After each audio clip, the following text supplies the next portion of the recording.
कि संत की कथा सुनना, संत समागम में जाना, संतों के सानिध्य में रहना, जो इस बात को जवानी में ही ढाल देता है। क्योंकि इंद्रियां जब तक बलिष्ठ है ना, अरे हमारा शरीर क्या है? हमारा शरीर एक रथ है, रथ होता ना घोड़ा, हमारा शरीर एक रथ है और मन हमारा सारथी है जो चलाता है इस रथ को। और जो इंद्रियां हैं ये घोड़े।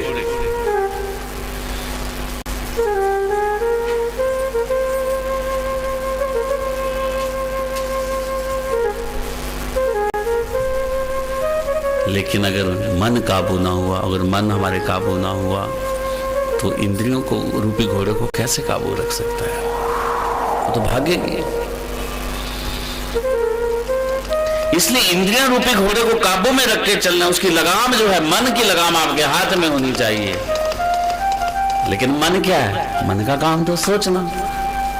वो तो सोचेगा, वो एक पल भी सोचे बगैर रह नहीं सकता। अभी यहां सोच रहे हो घर की बात, इतने में वो पहुंच जाएगा जम्मू, है ना कुलदीप जी? हाँ, ये सर किसमिस लगे कि नहीं लगे, कम लगे, इतने में दिल्ली पहुंच जाए। मन का काम है सोचना, वो तो रुकेगा नहीं। लेकिन हमारा काम क्या है? बुद्धि, जो बुद्धि से हमने जो प्रयोग करनी है, वो क्या करना है कि मन को काम पे लगा देना है। किस काम पे? ओम साईं जय जय साईं, बस जपता रहे तो, उसको काम दे दो। जब हम मन को काम दे देंगे तो वो उसी और हो जाएगा। लेकिन काम देने का अभ्यास कहाँ होगा? इंजीनियरिंग डिग्री ऐसे था ना कि प्रैक्टिस करवाई जाती है ना कॉलेजों में, तो सत्संग में इसी चीज की ट्रेनिंग होती है, कथाओं में इसी चीज की ट्रेनिंग होती है कि मन को कैसे अपने काबू में रख के उसको काम देना है। तब उसको गुरु की तरफ लगा दो बस, कि जो कुछ है यही है, साईं है, साईं मेरा गुरु है। तो क्या है? आपकी जो बुद्धि है वो कुविचारों से हटकर इधर लग जाएगी। लेकिन इंद्रियां ना, जैसे जैसे उम्र ढलती जाएगी, इंद्रियां भी तो कमजोर होंगी, तो सोचने की शक्ति भी तो कमजोर होगी। इसलिए जवानी में इंद्रियां बलिष्ठ हैं। जब तक हमारी इंद्रियां बलिष्ठ हैं, मजबूत हैं, उसको इतना अभ्यास कर दो कि वो भगवान की तरफ मन लगाए रखे। इसलिए जब अभ्यास उसको हो जाएगा तो बुढ़ापे में जाके चाहे कितना मोहग्रस्त आपका जीवन हो जाए, लेकिन वो मोह में नहीं फंसेगा, भगवान की तरफ उसका। इसलिए उसको ये काम दे दो बस।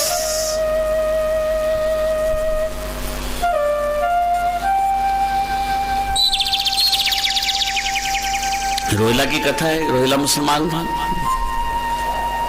वो अपने आप को, अपने मन को कैसे लगाए रखता था। रोहिला जाति का एक पुरुष जब शिरडी में आया, मुसलमान था, वो रोज शाम को इतनी जोर से अल्लाह के नारे लगाता, जोर से बोलता। उसकी इस कर्कश आवाज से गांव वासी परेशान हो जाते हैं। बेचारे दिन भर खेत खलिहान में काम करते, शाम को आते, और उसकी इस कर्कश आवाज से रोज, एक दिन, 2 दिन, 4 दिन, एक दिन उन्होंने बाबा जी को कहा, अरे साईं इसको समझाओ। जोर से चिल्लाता है, जोर से चिल्लाता है,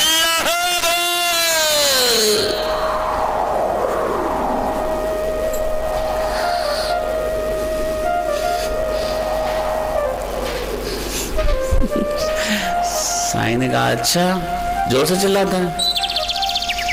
बाबा ने मतलब ध्यान नहीं दिया उनकी बात पर। फिर ग्रामीण फिर, बाबा फेरे रोज करता है, क्या करें?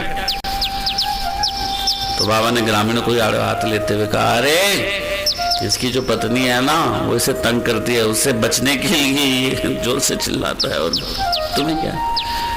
वास्तव में उसकी कोई पत्नी नहीं थी, कुविचार उसकी पत्नी थी। पत्नी का मतलब क्या होता है? जो आपके संग, अंग संग रहे। तो कुविचार उसके संग रहे थे। कुविचारों से लड़ने के लिए वो अल्लाह को पुकारता था, ताकि उसका मन जो है अल्लाह की तरफ लग जाए, उसका विचार जो है अल्लाह की तरफ लग जाए।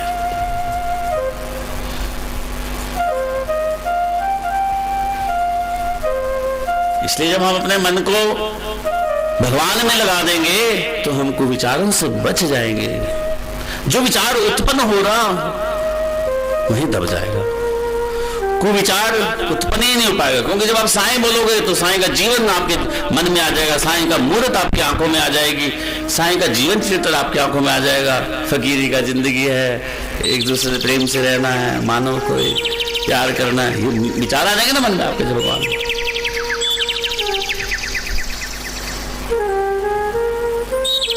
लेकिन ये मिलेगा कहां? कथा में तो मिलता है। रामायण क्यों सुनते हैं?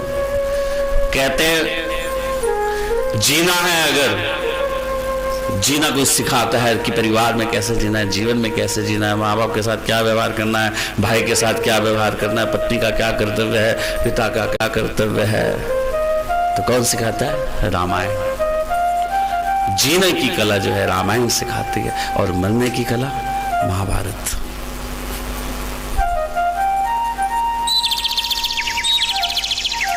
भागवत,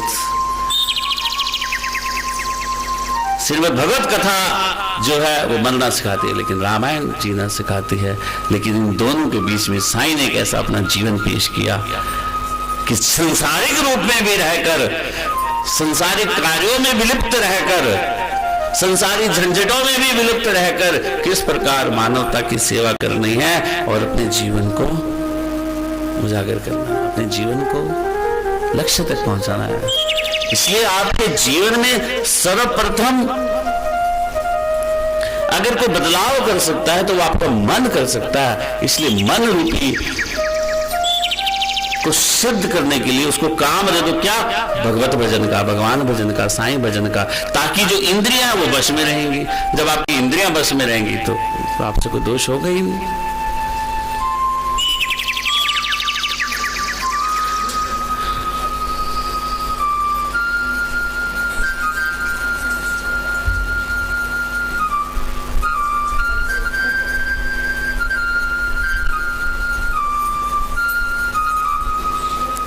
इस प्रकार जब एक गोपाल राव गुरु नाम का व्यक्ति इंस्पेक्टर था, उसकी कोई संतान नहीं थी। जब उसके संतान बाबा की कृपा से, बाबा के आशीर्वाद से जब मस्जिद में आया और उसके घर संतान हुई, तो उसको दिमाग में आया, हाँ क्यों ना एक मेला भरवाया जाए शिरडी में, है उसका मेला भरवाया गया, बड़ा लंबा बाजार लगाया गया। उस मुसलमानों का होता है जिसमें लुवान धूप आदि जलाकर जुलूस निकाला जाता है और बाद में वही धूप और लुवान जो है मस्जिद में लगा दी जाती है। तो उसी दिन उर्स का जब मेला भरा, पहले साल बहुत अच्छा भरा, 1000 की संख्या, दूसरे साल 2000 की, फिर हजारों में होने लगी। तो साथ ही राम, लेकिन उर्स का मेला किस दिन भरा? रामनवमी के दिन। इसलिए एक और भगत था जिसके संतान नहीं होती थी, उसके संतान हुई, तो उसने गोपाल राव गुरु ने कहा कि तू भी 2 ध्वज लेके आ, और ध्वज चला। हिंदुओं का भी ध्वज चलने लगा और मुसलमानों का उस साथ साथ निकलने लगा। पूरे विश्व में एक ऐसी मिसाल अगर कहीं पेश हुई तो शिरडी में हुई, जहां मुसलमानों का जुलूस और हिंदुओं का जुलूस साथ साथ चलता रहा और हिंदू और मुस्लिम की एकता का सूत्र बन गया। और कहते हैं कि आज तक वहां हजारों लाखों लोगों का जुलूस हिंदू और मुसलमान का एक साथ निकलता है। कई विश्व में कई जगह भगदड़ मच गई, लेकिन शिरडी में आज तक कभी भगदड़ नहीं मची, आज तक कभी हिंदू और मुसलमान में कोई वैर नहीं हुआ, कोई दंगा फसाद नहीं हुआ। ये किसकी माया? उसी की तो है। इसलिए साईं ने सिखाया कि हिंदू और मुस्लिम हम सब एक है, राम रहीम सब एक है।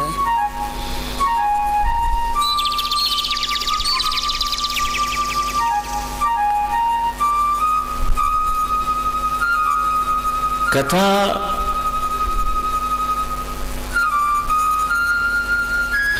के ऊपर जब बात आती है तो कथा सुनने के भी बहुत ढंग होते हैं, अलग अलग। मैंने पहले बताया कि जब कथा चल रही होती है तो कथा मंडप में कई प्रकार के श्रोता होते हैं। कुछ को चुटकुले अच्छे लगते हैं, कुछ को व्यंग अच्छे लगते हैं, किसी किसी को आध्यात्मिक वस्तु निकालता है। इसलिए जब भी आप कथा सुनो, कथा के बीच में डूब जाओ, क्योंकि जब आप कथा के बीच में डूब जाते हैं तो आप उस पात्र के साथ मिलन कर जाते हैं।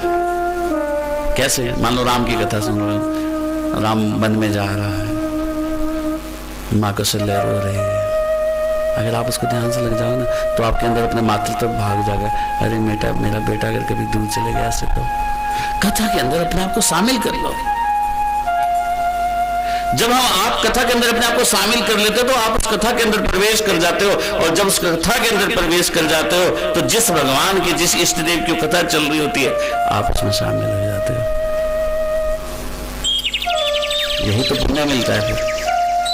इसलिए कथा को सुनने का तरीका यही है कि उस कथा में प्रवेश कर जाओ।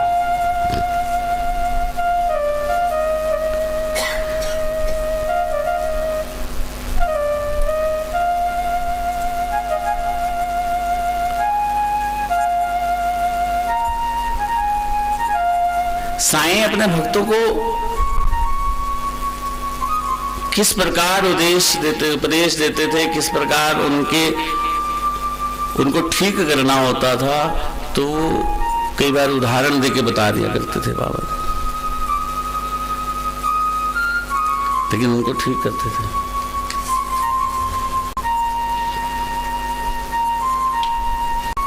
और प्रेम भी ऐसे करते थे कि भले उनसे कोई कुछ कह दे।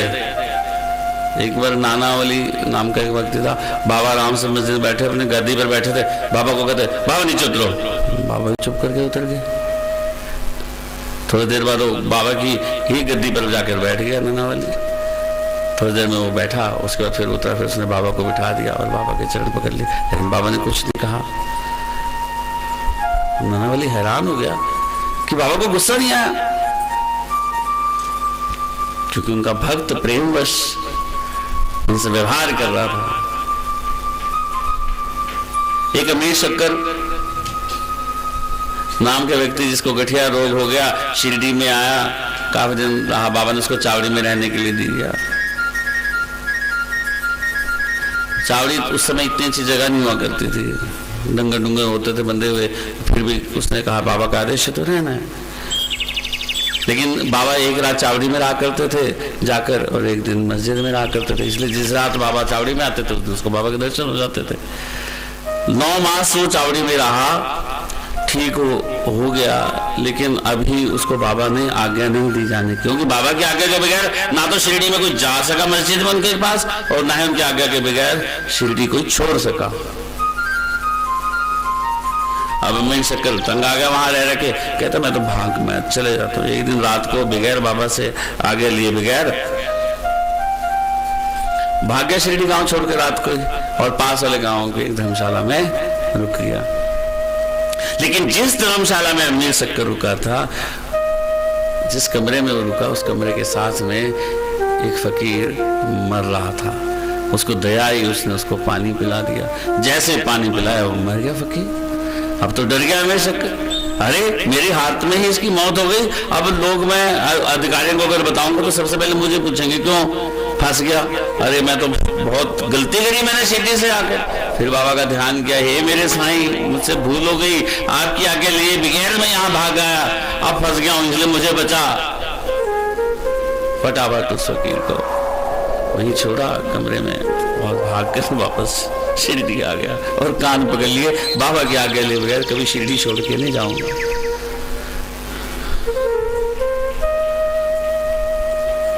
कई बार ऐसी घटनाएं जिन्होंने बाबा से जल्दी जाने की कहा, और कुछ देर बाद जाके उनका टांगा उल्ट गया या घोड़ा हिंगना गया, दुर्घटना उनके साथ हो गई। इसका मतलब ये नहीं था कि बाबा उनको बिठा के अपने यहाँ भीड़ लगाना चाहते थे मस्जिद में।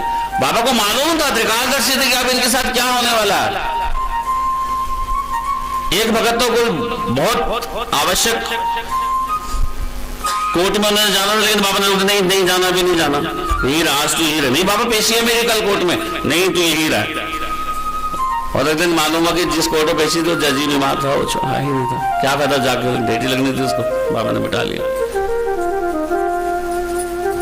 बहुत से ऐसे